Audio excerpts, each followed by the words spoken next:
Welcome back to Celebrity Radio. It's Alex Belfield talking to some of the world's biggest stars, some of my favourite people and fascinating people too. Terry Waite is one of those names that we all immediately have great heart for. He shot to fame, of course, as being one of the greatest ambassadors for Britain, who ended up being in the news for quite different reasons. Well, he's back with Travels with a Primate around the world with Robert Runcie, which is available from February 21st. And I'm delighted to say that Terry joins us on the phone now live from Australia. How are you? Well, one little bit out. I'm in New Zealand. Oh, now that's the cardinal sin, isn't it? We mustn't say that. No, actually, there's great rivalry between Australia and New Zealand. So we have to emphasise the fact that I'm here in New Zealand, and I'm here. This is the 8th successive year that I've been here primarily to write a book, which I've written a couple of books here, and I've just almost finished another one this time. But also, in the last 3 years, I've become pretty well deeply involved with the criminal justice system here. And this coming Saturday, we'll be giving a major lecture on penal reform, which is one of my interests. So that's why I'm here. And I first came here, of course. You mentioned the book, Travels with a Primate. I first came here, a good number of years ago, to set up a journey for Robert Runcie when he was making a tour here, and then, of course, came with him. So that was my first introduction to New Zealand, which is a good long time ago now, 30-odd years ago, if not more. And what an interesting life you've had. I mean, you've always worked for the public. Has this always been something that was very important to you, that you've sort of always done public work in the public interest, haven't you? Well, that's an interesting question, because somebody asked me that the other day. They said, why is it, across your life that you seem to have been deeply involved with those who are on the margins of life, those who are in trouble? Well, first of all, I don't think I've done these things for purely altruistic motive. There are very few people in the world. There are one or two saints, I'm not one of them, but there are one or two saints who just do everything for the sake of other people. I think when you do something for other people, consciously or unconsciously, you're doing something for yourself. And when I was asked that question, I said, well, working for the release of people who've been in captivity, it could well be that I'm working for my own inner freedom. And also motivated by the fact that when my father was a young man, he was a victim of the Depression. His father's business failed. He hadn't enough money to go on to do further education. He left home and was homeless for a while. And I saw the effect that had on him in later life. He had that sort of scar all his life. And he was a man who was denied by those circumstances, opportunities. And that itself, I think, also has given me a great sympathy for those in life who find themselves in difficulty, find themselves homeless, find themselves in jail for one reason or another. And also, as I said, the personal motive as well. So I've tried to do what I can. And of course, religion and God has been a huge part of your life. I mean, how hard is it to keep the faith? I always find this question the most interesting, because at testing times to keep that faith is difficult, isn't it?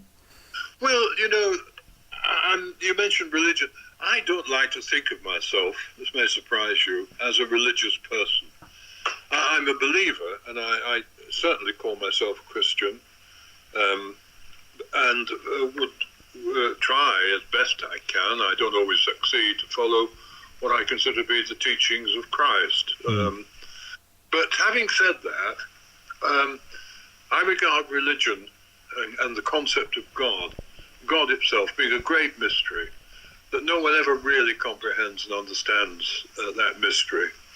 And that part of the journey in life is to make explorations that enable you to discover something of that mystery that lies within each one of us, and something that lies beyond, so it provides us with a goal, something to work for. And the dogmas and doctrines of the various religions, Christianity, Islam, Judaism, to me, are merely frameworks, structures, if you like, which guide you towards that mystery.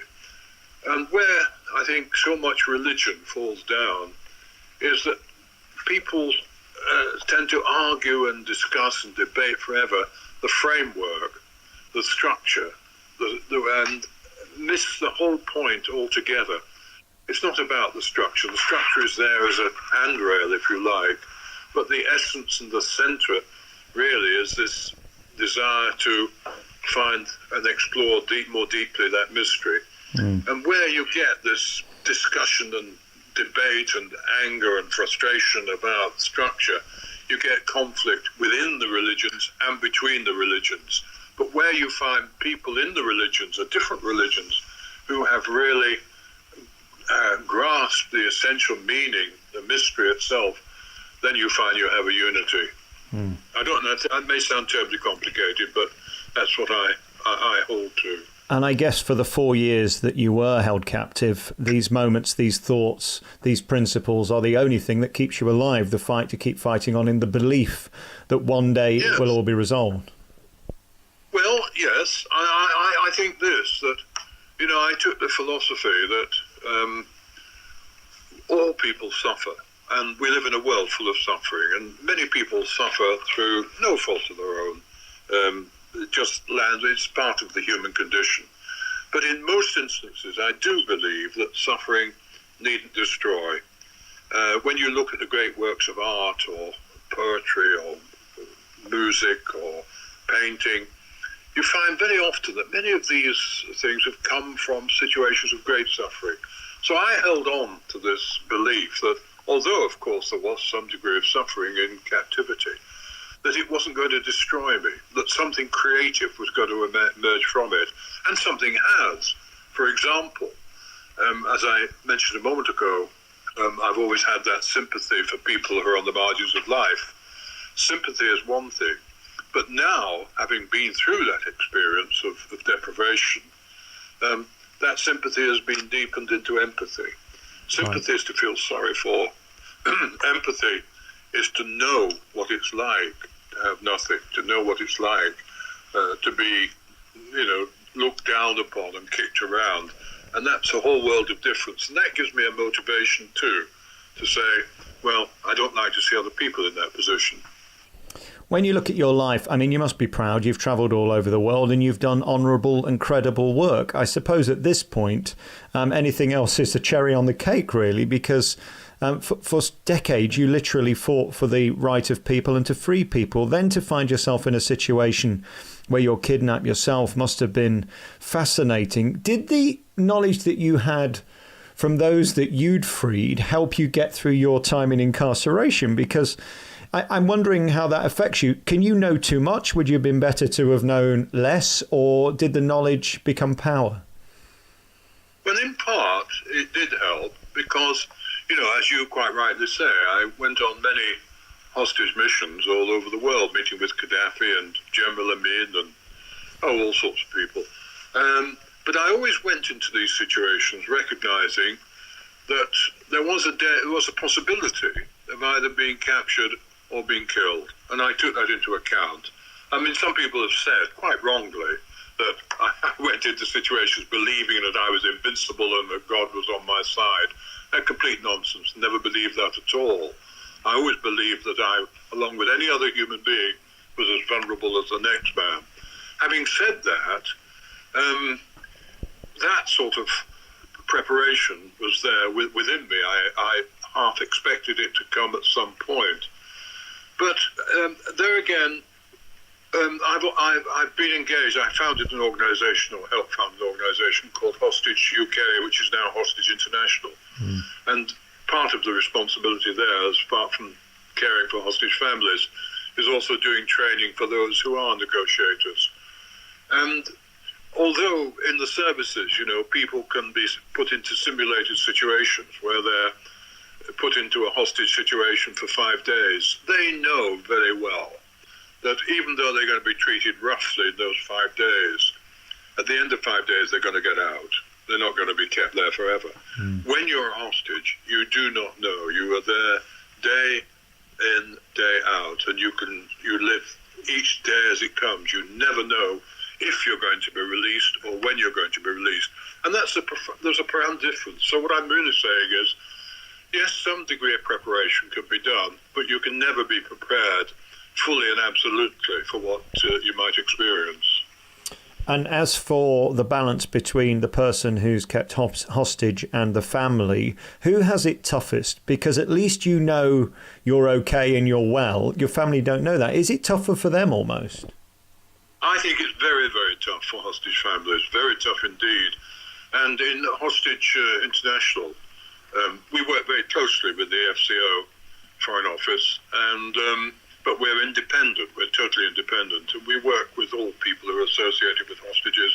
But primarily, you see, we work with hostage families.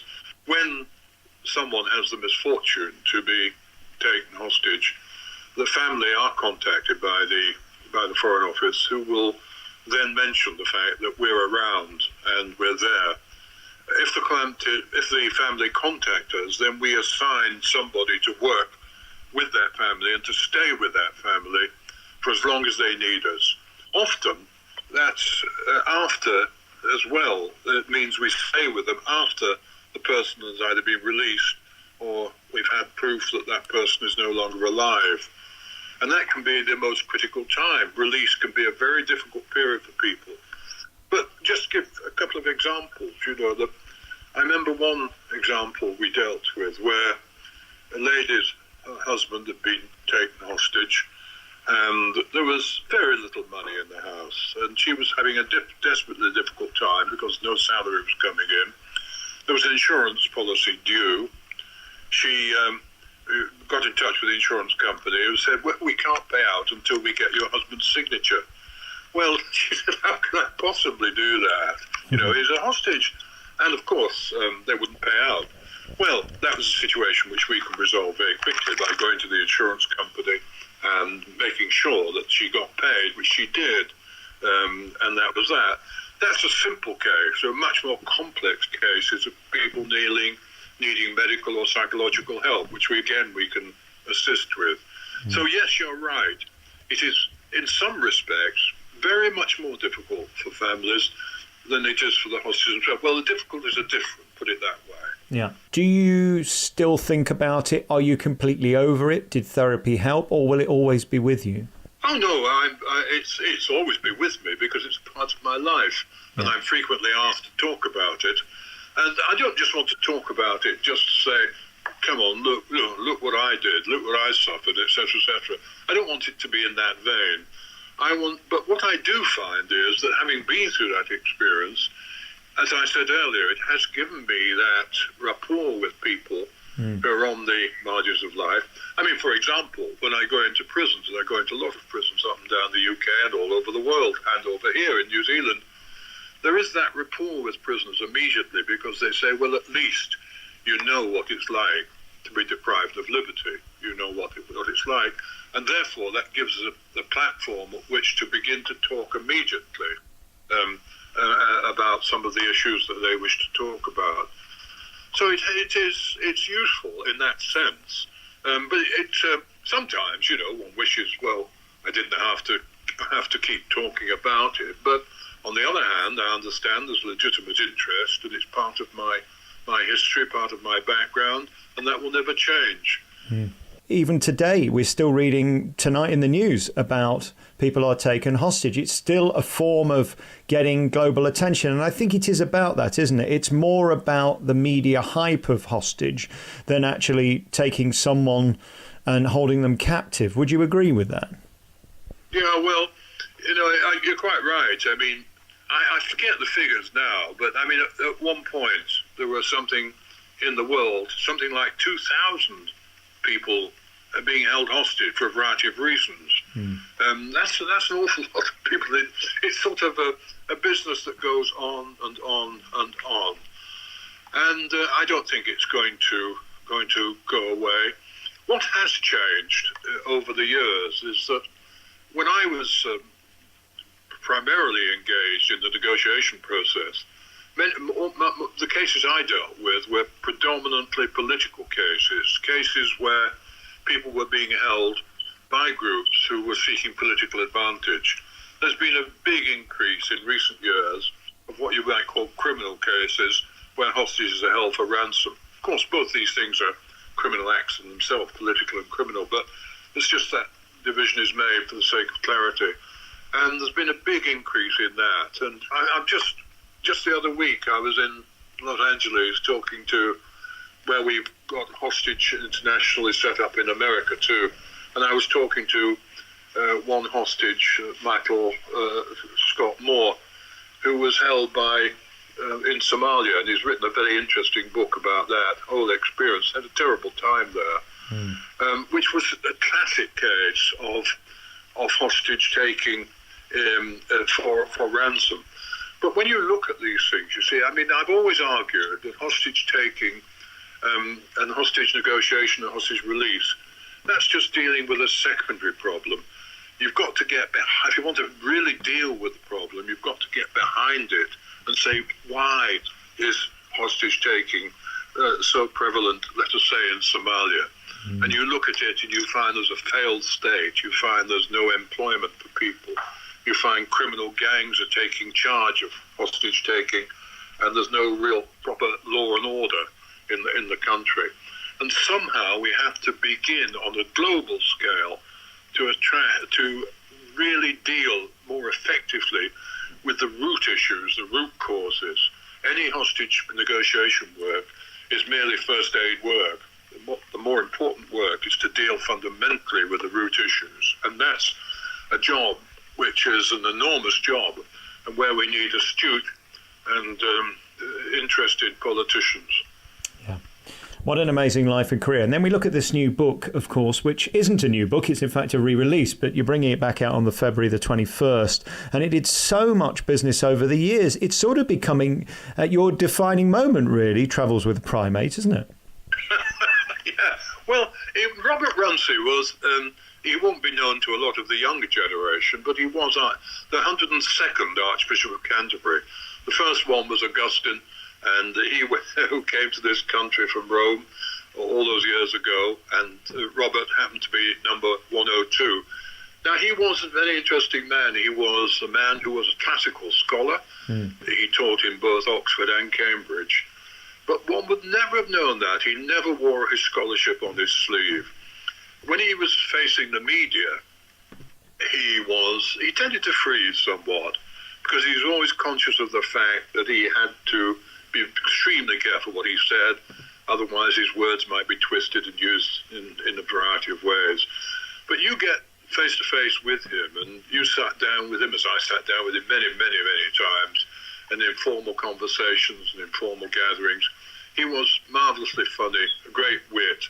And of course, he was a very brave man. He was awarded the MC Military Cross for his saving a fellow soldier from a blazing tank in World War II. So he'd seen something of life.